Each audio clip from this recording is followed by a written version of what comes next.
Hello everyone, this is Abhishek here. Welcome to my class. Our today's topic is hemoglobinometry. आज हम देखेंगे हीमोग्लोबिनोमेट्री के बारे में, यानी हीमोग्लोबिनोमेट्री क्या होती है। हीमोग्लोबिनोमेट्री क्या होती है, उसके अंदर एचबी एस्टिमेशन करते हैं हम। एचबी एस्टिमेशन में कितने टाइप्स के एचबी एस्टिमेशन होते हैं, यानी हीमोग्लोबिन एस्टिमेशन कितने प्रकार के होते हैं, उसकी प्रोसीजर देखेंगे। प्रोसीजर के साथ साथ उसके हम केमिकल रिएक्शंस क्या होती है उसके अंदर वो देखेंगे, उसका कैलकुलेशन कैसा होता है वो देखेंगे, और उसके प्रिकॉशंस क्या लेते हैं हम वो देखेंगे। तो चलिए शुरू करते हैं। तो आज हम देख रहे हैं हीमोग्लोबिनोमेट्री। हीमोग्लोबिनोमेट्री में क्या होता है, हम एचबी एस्टिमेट करते हैं। हीमोग्लोबिनोमेट्री का मतलब ही यही है कि एस्टिमेशन ऑफ एचबी, यानी एचबी का एस्टिमेशन करना किसी हीमोग्लोबिनोमीटर के द्वारा, यानी किसी इक्विपमेंट के द्वारा जिससे एचबी का एस्टिमेशन होता हो, उसको बोलते हैं हीमोग्लोबिनोमेट्री। तो सबसे पहले हम देखेंगे इसका क्लिनिकल सिग्निफिकेंस और इसकी नॉर्मल वैल्यूज।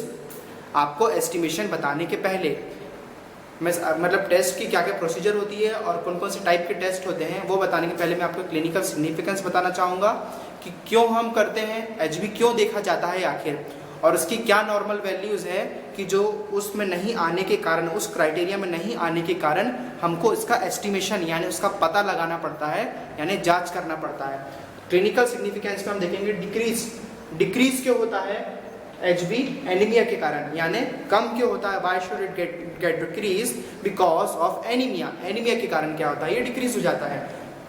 एनीमिया क्या कंडीशन होती है, ऐसी कंडीशन जिसमें हीमोग्लोबिन लेवल जो है कम हो जाता है।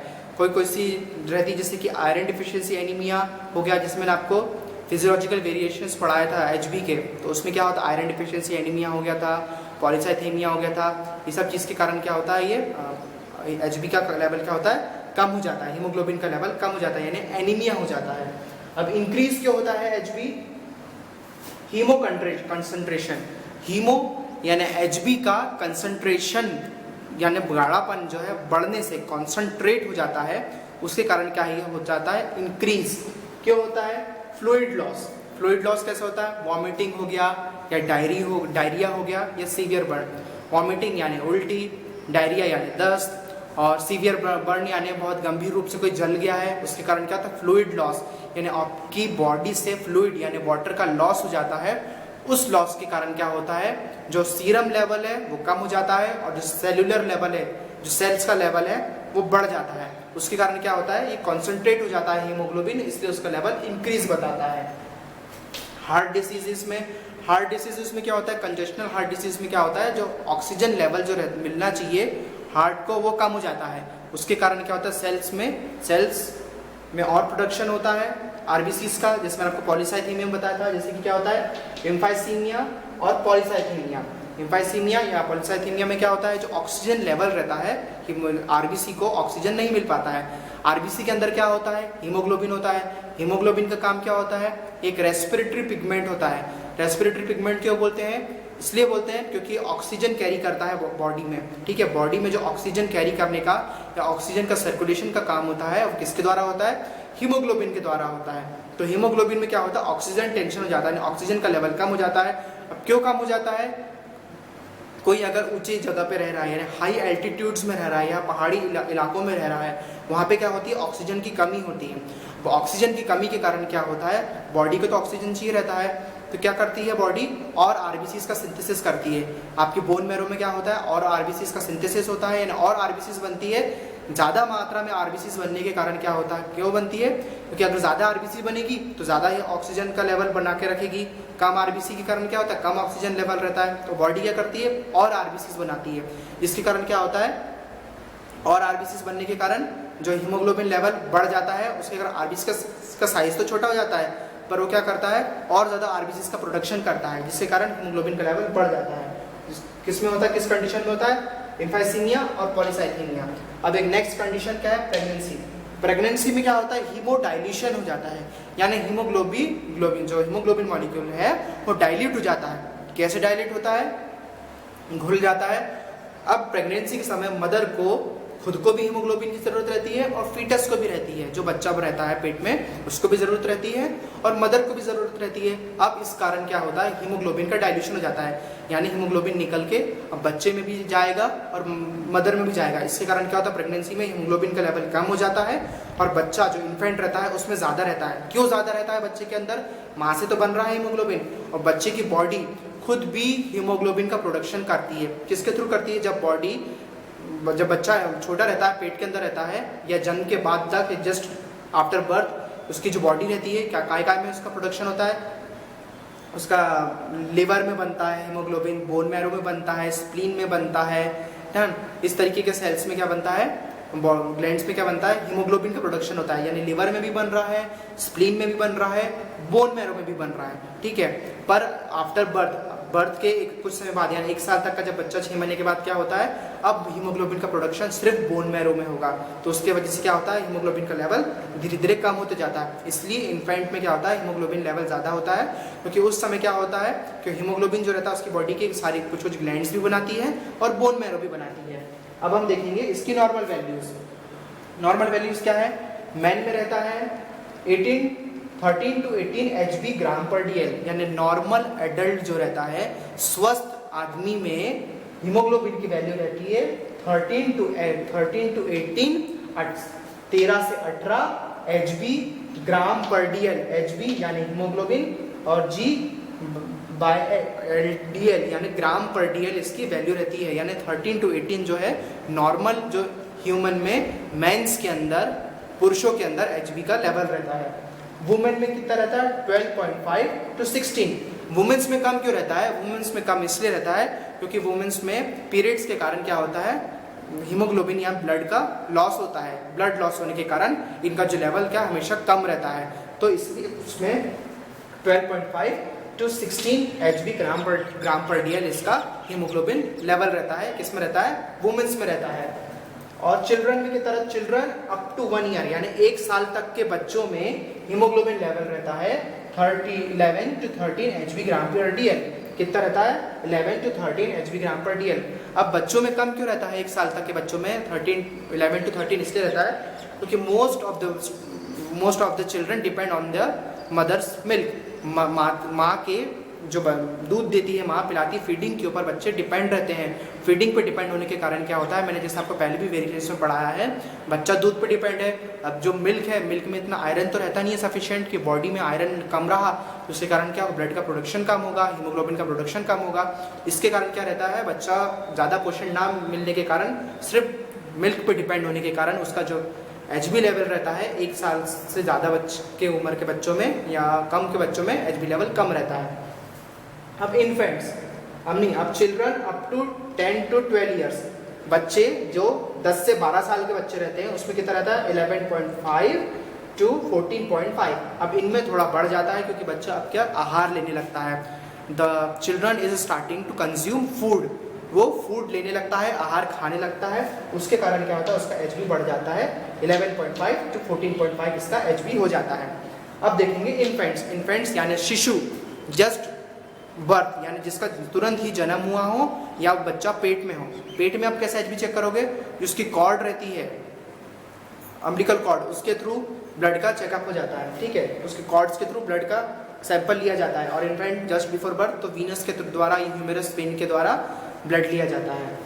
अब इन्फेंट में कैसा होगा 13.5 to 19.5 HB ग्राम पर DL। जैसे मैंने आपको बताया इन्फेंट में ज़्यादा क्यों रहता है, बच्चे में इसलिए ज़्यादा रहता है शिशु में क्योंकि जस्ट आफ्टर बर्थ वाला बच्चा या पेट में जो बच्चा है उसमें के जो ऑर्गन्स भी जो क्या करते हैं, हेल्प करते हैं ब्लड का सिंथेसिस होने में, यानी बोन मैरो में भी बन रहा है ब्लड और ऑर्गन्स में भी बन रहा है, सब दूर से बन के आता है, इसलिए ज़्यादा रहता है हीमोग्लोबिन बच्चों में, काय में, इन्फेंट्स में। पर आफ्टर बर्थ कुछ 1 साल तक में क्या होता है, जो बोन मैरो में जो प्रोडक्शन है ब्लड का वो सिर्फ बोन मैरो में होने लग जाता है और बच्चा क्योंकि सिर्फ माँ के दूध के ऊपर डिपेंड है, just depend on your mother's milk के ऊपर डिपेंड में, इसलिए क्या होता है उसका HB लेवल कम हो जाता है 1 साल तक के बच्चों में।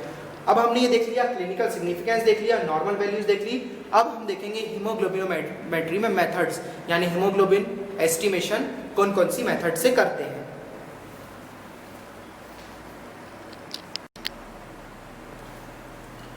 अब हम देखेंगे सालीज मेथड। कौन सी मेथड देखेंगे? एचबी एस्टिमेशन के लिए सबसे पहले हम देखेंगे HB estimation by Sahli's method. क्या नाम है? Sahli's method. HB estimation by Sahli's method. इसका प्रिंसिपल क्या है सबसे पहले देखेंगे। When blood is added to 0.1 NaHCl यानी hydrochloric acid, haemoglobin is converted into acid haematin brown colour complex. Haemoglobin किस में कन्वर्ट होता है? एसिड हिमेटिन में, जो कि एक ब्राउन कलर कॉम्प्लेक्स है। जब हम ब्लड को ऐड करते हैं, किस में ऐड करते हैं? जब ब्लड में N/10 जो HCl ऐड करते हैं, तो HCl को ऐड करने के बाद क्या होता है? जो हीमोग्लोबिन है वो रिएक्ट करता है किसके साथ? N/10 यानी हाइड्रोक्लोरिक एसिड के साथ। और क्या कलर का कॉम्प्लेक्स बनाता है? ब्राउन कलर का एसिड हिमेटिन कॉम्प्लेक्स बनाता है। ठीक है, उस एसिड हिमेटिन कॉम्प्लेक्स को फिर हम क्या करते हैं? मेजर करते हैं। अब इसके देखोगे आप रिक्वायरमेंट, प्रिंसिपल समझ में आ गया।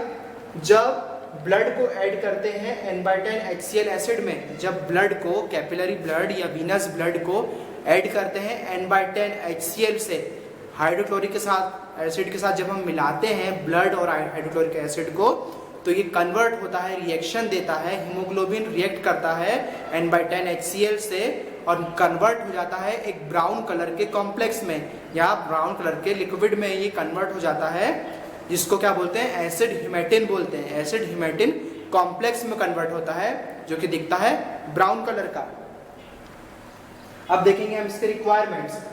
सालीज हीमोग्लोबिनोमीटर, रिक्वायरमेंट्स पे क्या होगा? सालीज हीमोग्लोबिनोमीटर लगता है। स्टैंडर्ड ब्राउन ग्लास कंपैरेटर, यानी उसमें क्या होता है? सालीज हीमोग्लोबिनोमीटर में एक स्टैंडर्ड ब्राउन ग्लास कंपैरेटर होता है। जैसे ये है मेरे पास सालीज हीमोग्लोबिनोमीटर। क्या है ये? सालीज हीमोग्लोबिनोमीटर, इस पे लिखा हुआ भी है सालीज हीमोग्लोबिनोमीटर। इसमें क्या होता है? Standard brown glass comparator. इसमें स्टैंडर्ड यानी कंपनी की तरफ से एक स्टैंडर्ड मेंटेन करके जो इसका कलर है वो एक ब्राउन कलर के कॉम्प्लेक्स के क्या होते हैं? ग्लास रहते हैं, जिस कंपैरेटर, जिससे क्या होता है? जब एचबी एस्टिमेशन करते हैं, हिमेटिन जब ब्राउन कलर में कन्वर्ट होता है, तो इसके थ्रू हम कंपेयर करके उसको एस्टिमेट करते हैं। तो ये रहा सालीज हीमोग्लोबिनोमीटर, और इसमें क्या रहे? स्टैंडर्ड ब्राउन कलर के ग्लास रहे, जो कंपेयर करते हैं हम एस्टिमेशन के थ्रू। मैं अभी आपको प्रोसेस बताऊंगा। ठीक है, ग्रेजुएटेड ट्यूब और हेलिक्स ट्यूब, ये रही ग्रेजुएटेड या हेलिक्स ट्यूब, जिसमें क्या होता है? एक तरफ एचबी का परसेंटेज रहता है और एक तरफ ग्राम पर डीएल के अकॉर्डिंग रहता है। ठीक है, ये रहा एचबी का हेलिक्स ट्यूब, जिसके अंदर हम ब्लड डालेंगे और हाइड्रोक्लोरिक एसिड डालेंगे। ठीक है, graduated tube, helix tube. HB pipette, ये रही एचबी पिपेट। ठीक है, ये रही एचबी पिपेट, जिसमें हम यहाँ तक ब्लड को विड्रॉ करते हैं। कितना? 20 माइक्रोलीटर तक विड्रॉ करते हैं। ये रही एचबी ट्यूब। ठीक है, इसका जो कैप है पीछा सिरा वाइट है, और ये रही एचबी ट्यूब। ठीक है, आ रहा है, दिख रहा है समझ में? ये रही HB tube. An hydrochloric acid, अब एसिड तो ऐसा दिखा नहीं सकता, ये ऐसी बॉटल में आता है जिसका कलर ब्राउन रहता है। ये ब्राउन कलर क्यों रहता है? बॉटल्स का कुछ मतलब रिएजेंट रखते हैं, उनका कलर ब्राउन क्यों रहता है? ब्राउन इसलिए रहता है ये कलर, ताकि जो डायरेक्ट सनलाइट इसमें आकर इससे रिएक्ट करके ये एक्सप्लोजन ना दे दे, ये ब्लास्ट ना हो जाए, ये केमिकल रिएक्शन इसकी चेंज ना हो जाए। तो कुछ ऐसे केमिकल जिसकी रिएक्शन चेंज ना हो या एक्सप्लोड ना हो जाए, इसलिए उनको इस कलर के बॉटल्स में रखते हैं। ठीक है, डिस्टिल्ड वाटर, अब डिस्टिल्ड वाटर तो यार दिखा नहीं सकता मैं अभी आपको। और पाश्चर पिपेट इस तरीके की भी होती है। ठीक है, और पिपेट ये ऑटोमेटिक पिपेट, जिसमें हम सेट करते हैं मार्किंग। हमने इसमें जैसे 20, अब जैसे ये कितने पे है? ये 10 पे सेट है, दिख रहा है? ये 10 पे सेट है। अब मैं इसको सेट कर रहा हूँ, ये दिख रहा है, काउंटिंग बढ़ रही है। ये मैंने इसको सेट कर दिया 20 पे। ठीक है, अब ये सेट है 20 माइक्रोलीटर। तो जब मैं इसको प्रेस करूँगा, इसको ऐसे प्रेस करूँगा, इसको ऐसे प्रेस किया मैंने, और इसमें लग रहता है एक ट्यूब लगे रहता है। ठीक है, जिसको माइक्रो ट्यूब बोलते हैं। ठीक है, माइक्रो ट्यूब लगा रहता है जो पिपेट में, तो हम इसको 20 माइक्रोलीटर ऑटोमेटिक विड्रॉ कर सकते हैं। ठीक है, इसको पुश करके, और इसको जैसे ही छोड़े, रिलीज किए और ब्लड में डुबो के, तो क्या होता है 20 माइक्रोलीटर इसमें आ जाएगा। और इसके थ्रू क्या रहता है, इसके थ्रू हमको खुद मेजर करके, या तो आपके माउथ के थ्रू, या तो एक और टेक्निक होती है मैं अभी आपको बताऊंगा, उसके थ्रू हम इसमें मेजर कर सकते हैं, ठीक है। और पार्शियल पिपेट्स, तो ये रही इसके रिक्वायरमेंट्स और ये रहा प्रिंसिपल। अब प्रोसीजर, अब करते कैसे एचबी एस्टिमेशन। जैसे कि पेशेंट आया, आपने उसका ब्लड लिया, सबसे पहले आप कैपिलरी से लोगे या वीनस लिया। वीनस लिया तो आप ईडीटीए में लेकर रखोगे। ईडीटीए वाइल कैसी रहती है, ईडीटीए वाइल ऐसी रहती है, लेवेंडर या पर्पल कलर बोल सकते हैं, इसका कैप रहता है। इसमें ethylene diamine tetra acetic acid रहता है, ठीक है, जो क्या करता है, ब्लड को कोगुलेट होने से रोकता है, जमने से रोकता है, ठीक है। तो इसमें ले सकते हैं। अगर वीनस से लिया तो इसमें लेके रखो तो ब्लड क्लॉट नहीं होगा। और अगर कैपिलरी से लिया तो आप इससे लो, कैपिलरी से लिया तो इसमें विड्रॉ करो। कैसे विड्रॉ करोगे, कैपिलरीज में आपने फिंगर को क्लीन किया, क्लीन करा कैसे, स्पिरिट से या अल्कोहल से क्लीन करने के बाद, इसको सूखने के बाद आप प्रिक करोगे। कैसे प्रिक करोगे, निडल से प्रिक किया, निडल से प्रिक करने के बाद यहाँ पे ब्लड आने लग गया तो आप उसको सक करके, इस तरीके से सक करके इसको 20 के मार्क तक खींच सकते हो। या तो एक और टेक्निक है, आप इसको ऐसे मोड़ा, इसको ऐसा फोल्ड किया और उसको ऐसा पुश करो, इसको इसका स्क्वीज करो। स्क्वीज करोगे तो इसमें जो एयर है वो बाहर आ जाएगी। एयर बाहर आ गई तो अब इसको जब आप रिलीज करोगे तो ये एक वैक्यूम जैसा एक्ट करेगा। वैक्यूम जैसा एक्ट करने के बाद क्या होगा, जैसे आप इसको रिलीज करोगे तो जो चीज़ उसमें डली है वो वापस सुड़ करके खिंच जाएगी, ठीक है। तो आपने इसमें से लिया और उसको धीरे धीरे रिलीज किया, और जब तक कि 20 के मार्क तक नहीं आता है तब तक की ब्लड आपने लिया। अब इसमें ब्लड लिया, ब्लड लेने के बाद क्या करेंगे हम, इसमें ये रही एचबी पिपेट, ठीक है, एचबी पिपेट रही, इसके अंदर हम क्या करेंगे, ब्लड रिलीज कर देंगे। एचबी पिपेट के अंदर या हेलिक्स के अंदर ब्लड को क्या करा, रिलीज करा, छोड़ दिया। इसमें ब्लड पूरा आ गया 20 मार्किंग तक हमने जो ब्लड लिया था इसमें रिलीज कर दिया, इसमें ब्लड हमने छोड़ दिया, ठीक है। अब इसको हमने रख दिया साइड में। अब हेलिक्स ट्यूब पिपेट का काम हो गया। हेलिक्स ट्यूब तो ये है जो पिपेट रही उसका, एचबी पिपेट उसका काम हो गया। अब क्या करेंगे हम, इसमें हम सालिस के स्टैंडर्ड जो पैरामीटर्स है जो बने हुए हैं मेजर करेंगे, इसके अंदर रख देंगे। अब हम लेंगे हाइड्रोक्लोरिक एसिड। हाइड्रोक्लोरिक किससे, पार्शियल पिपेट से या कोई भी पिपेट से लेंगे 2 ड्रॉप्स, 2 ड्रॉप हमने इसमें ली हाइड्रोक्लोरिक एसिड, ठीक है। हाइड्रोक्लोरिक एसिड लेकर हम डालेंगे हीमोग्लोबिनोमीटर में।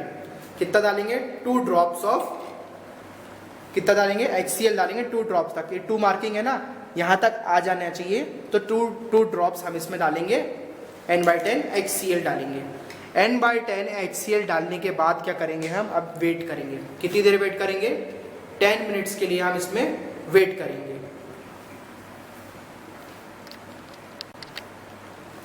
तो क्या करेंगे अब हम, इसमें हमने ले लिया है N/10 HCl डाल दिया है, और क्या डाल दिया है, हाइड्रोक्लोरिक एसिड भी डाल दिया है इसमें। अब 10 मिनट्स के लिए क्या करेंगे, वेट करेंगे। 10 मिनट तक रुकने के बाद अब इसमें क्या डालेंगे, डिस्टिल वाटर।